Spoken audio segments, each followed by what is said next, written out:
ETF Society Part 4 Session 2. We began Part 4 Session 1 last week by looking at the subject of banking. We looked at how it all began and how it has evolved into the situation today, where the currency that is used by all banks are not necessarily backed by gold, as it was then in the early days, but simply on the matter of trust that citizens have for it.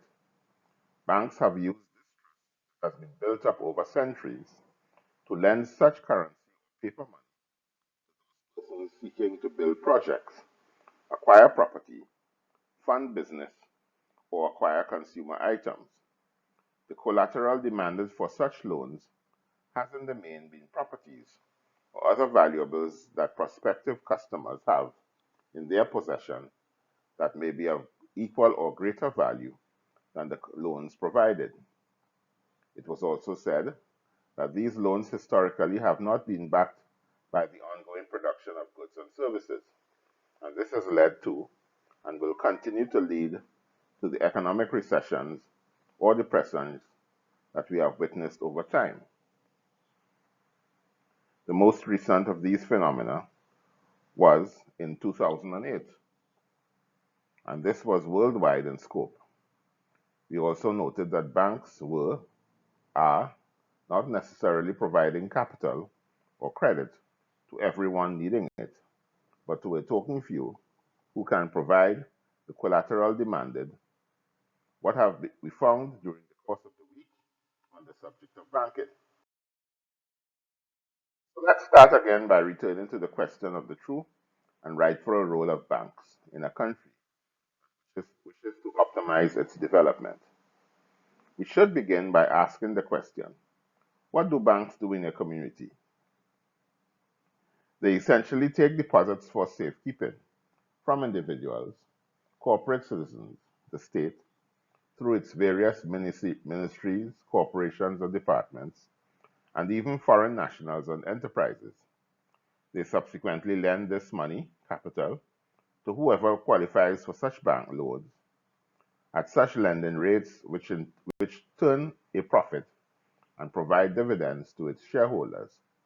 Many of the ordinary folk who place their savings into such banks find it hard put to qualify for loans for their many needs and wants. Many of these folks neither have enough savings nor collateral to qualify for loans. These persons occupy a broad range of the artisans or skilled workers who virtually build the community: plumbers, masons, electricians, carpenters, furniture makers, factory workers, clothiers, and many small business owners. Because of the unique service that banks offer to society, they have the unique responsibility to augment and assist more directly in the production process by providing loans primarily for development purposes. Today, banks provide primarily for consumption, and in a side value tax environment of necessity, this would, this would have to change to loans that facilitate production. Loans biased towards production would do two things. It would firstly encourage savings, and citizens would develop the thrift and prudence to purchase items for consumption out of their own pockets rather than other people's pockets. Secondly, it would provide more available capital for production and development purposes on local sites and would reduce the overall risk that banks now carry, as the cardinal rule of loaning money only when backed by production is observed. Banks would now focus its attention on sites that are producing rather than consumption of goods and services. This would have a revolutionary effect on how they now do business and would cause them to acquire new skills which they do not now have. More on this later. Lending for consumption would also be facilitated by offering at a higher interest rate, but the emphasis must be on providing credit for development purposes at rates that are affordable to the borrower and would not discourage development. Since there would be thousands of these productive sites in banks will make their profits over volume. Governments can facilitate this by setting up their own banks, state banks, which will take the lead in providing these low-cost development loans. They will only engage in developing funding and leave consumer lending to the private sector.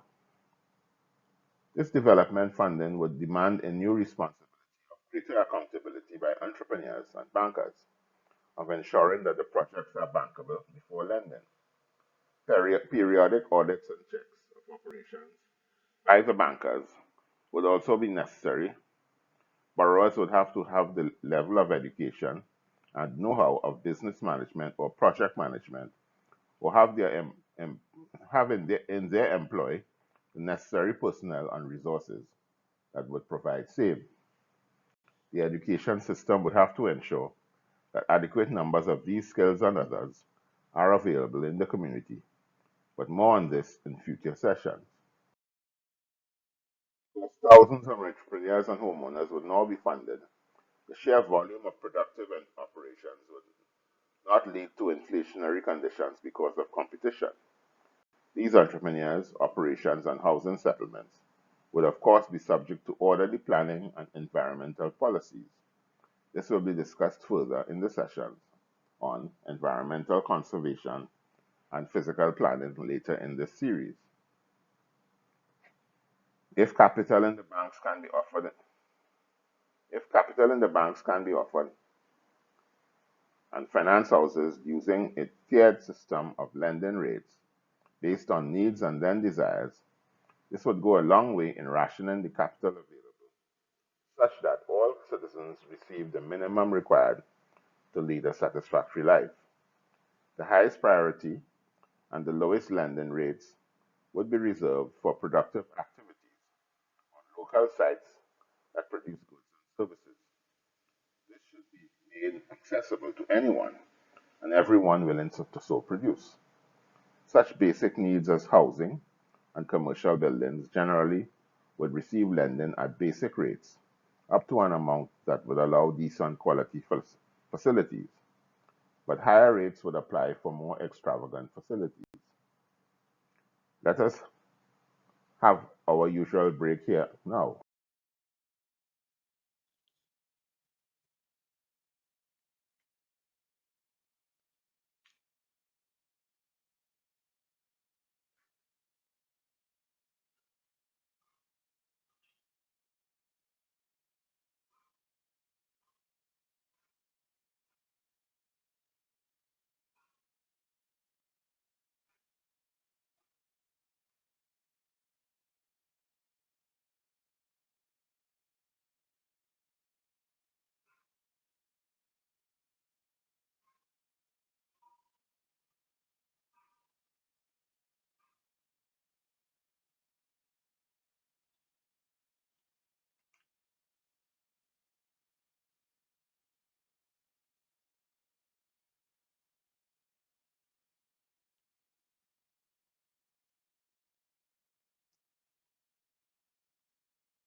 Even though governments should take the lead in setting up the development banks that will provide funding for production of goods and services on local sites, there will be much opportunities for both local and private banks and finance houses to provide funding for both development and consumption purposes.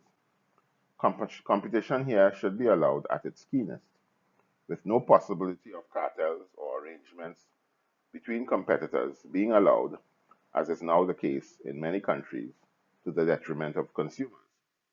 As indicated before, banks and finance houses must provide higher quality services that genuinely look after the needs of its customers. In that, They also apply the appropriate managerial and technical resources that would ensure business success.